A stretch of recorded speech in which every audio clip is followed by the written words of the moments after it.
تو کس شہر میں دیا تھا جب مسلم لیگ کے صدر تھے؟ 1930 میں دیا تھا، آپ جانتے ہیں بیٹا، اور یہ شہر تھا الہ آباد۔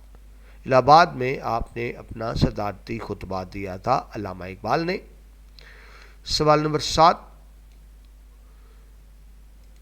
قائد اعظم نے پشاور میں طلباء سے خطاب کیا، تو یہ آپ سے یعنی ایکچولی پوچھا جا رہا ہے کہ کس سال خطاب کیا، تو آپشن اے میں بیٹا سال 1945 میں، 1945 میں انہوں نے طلباء سے خطاب کیا تھا۔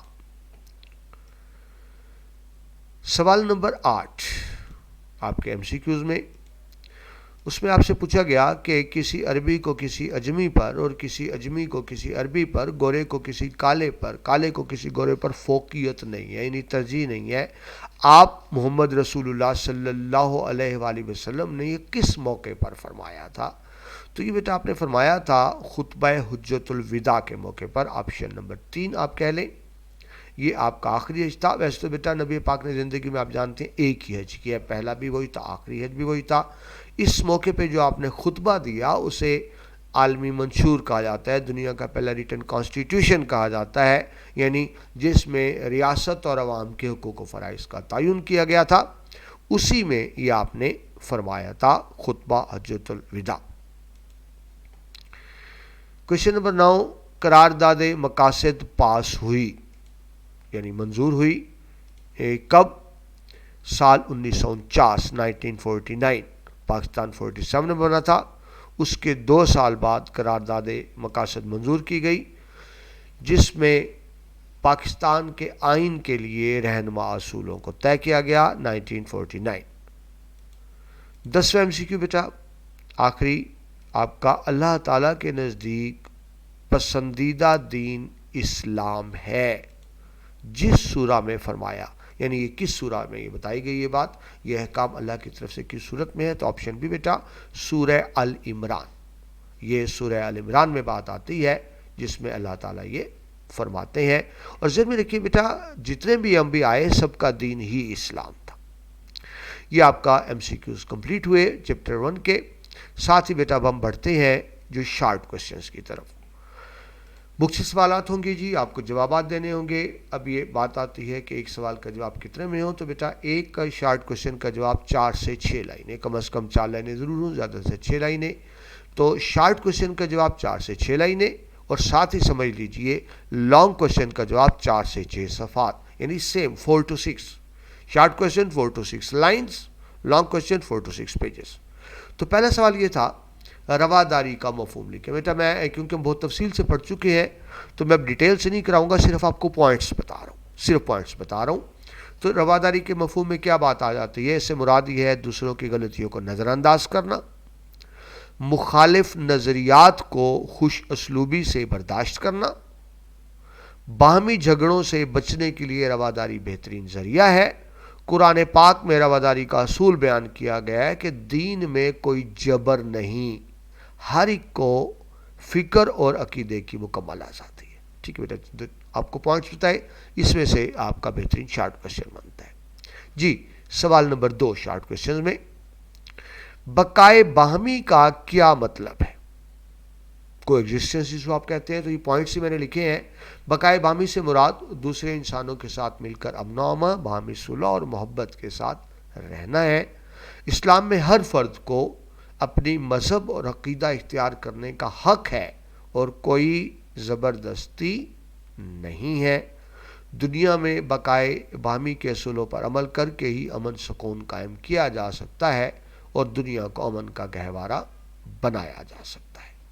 ٹھیک ہے، یہ جس پہ پوائنٹ شیئر کیے جس کے مطابق آپ کو شارٹ آنسر کرنے ہیں۔ نیکسٹ چلیے، جدیدیت کس کو کہتے ہیں؟ آپ کو کوشچن، تو جدیدیت سے مراد نئے خیالات اور دور جدید کے خیالات ہیں۔ دور جدید کے خیالات کو ہم کہیں گے یعنی اپ ٹو دا ایج آپ کہیں، دور جدید کے نئے خیالات کو، دور جدید کے نئے خیالات کو جنم دیا، یعنی جدیدیت کی بات ہو رہی ہے، یعنی آپ یوں کہیں کہ جدیدیت نے، میں لکھ دوں بلکہ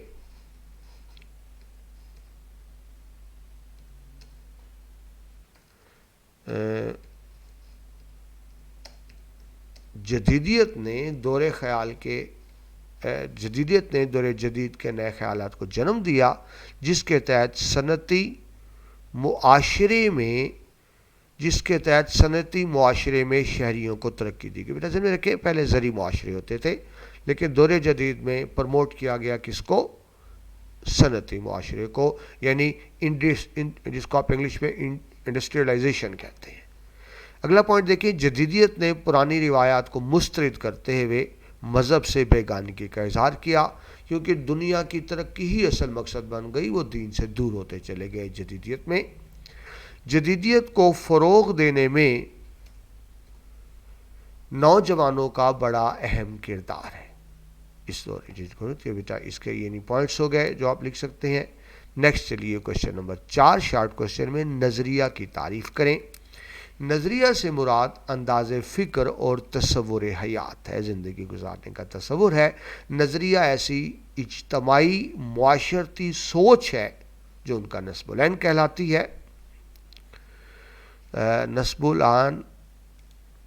کہلاتی ہے۔ نظریہ ایسا نظام زندگی تشکیل دیتا ہے جس سے اجتماعی مقاصد کا حصول ممکن ہو سکے۔ اور 4 پوائنٹ، نظریہ معاشرے کے مشترک اعتقادات یعنی بلیفز، مشترک اعتقادات، رسم و رواج اور مذہبی رجحانات کی عکاسی کرتا ہے۔ نیکسٹ پوائنٹ دیکھیں جی، خارجہ پالیسی سے کیا مراد ہے، جس کو آپ انگلش میں فارن پالیسی کہتے ہیں۔ تو خارجہ پالیسی سے مراد دوسرے ملکوں سے تعلقات استوار کرنے کے لیے بنائی گئی پالیسی ہے۔ خارجہ پالیسی کے ذریعے ملکی مفاد کے مطابق دوسرے ملکوں سے تعلقات قائم کیے جاتے ہیں اور ان کو فروغ دینے کے لیے اقدامات کیے جاتے ہیں۔ ہر ریاست اپنے مفاد کے مطابق خارجہ پالیسی مرتب کرتی ہے۔ کوشچن نمبر 6 پر آئیں، دو قومی نظریہ کی تعریف کریں۔ بڑا اہم کوشچن۔ دو قومی نظریے سے مراد یہ ہے کہ برے صغیر میں ہندو اور مسلمان دو بڑی قومیں آباد ہیں۔ دونوں اقوام کی مذہبی، سیاسی، معاشرتی اور مذہبی اقدار اور طرز زندگی ایک دوسرے سے بالکل مختلف ہے۔ مسلمان ہر لحاظ سے ایک الگ قوم ہے، لہٰذا ایک الگ وطن ان کا حق ہے جہاں وہ اپنی مذہبی تعلیمات کے مطابق زندگی گزار سکے۔ نیکسٹ ہے جی، دو قومی نظریے کی بنیاد پر مسلمانان ہند نے اپنے لیے الگ ریاست کا مطالبہ کیا، جس کے نتیجے میں دنیا کی پہلی نظریاتی مملکت پاکستان کا قیام عمل میں آیا۔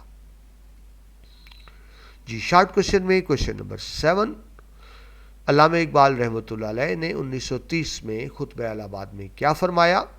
تو علامہ محمد اقبال نے مسلم لیگ کے سالانہ اجلاس منعقدہ الہ آباد کے صدارتی خطبہ دیتے ہوئے دو قومی نظریہ کی وضاحت کی۔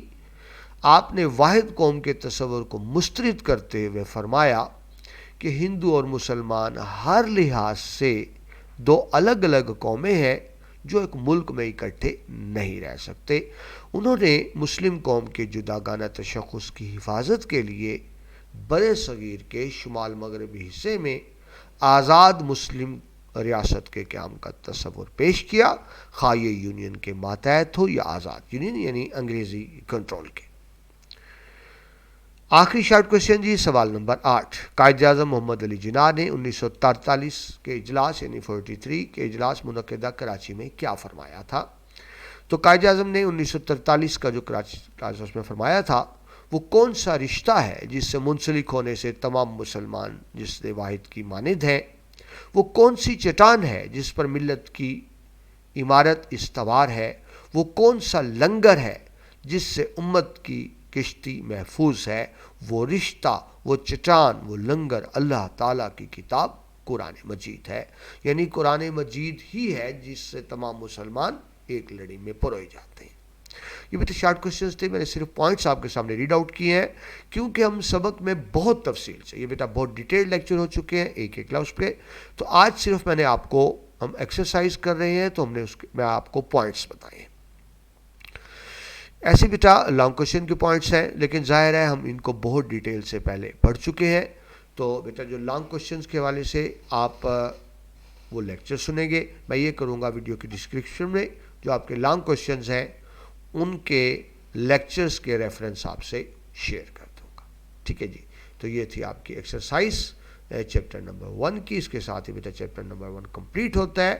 نیکسٹ لیکچر میں آپ سے چیپٹر 2 میں ملاقات ہوگی. اپنا بہت سا خیال رکھیے گا. اللہ حافظ.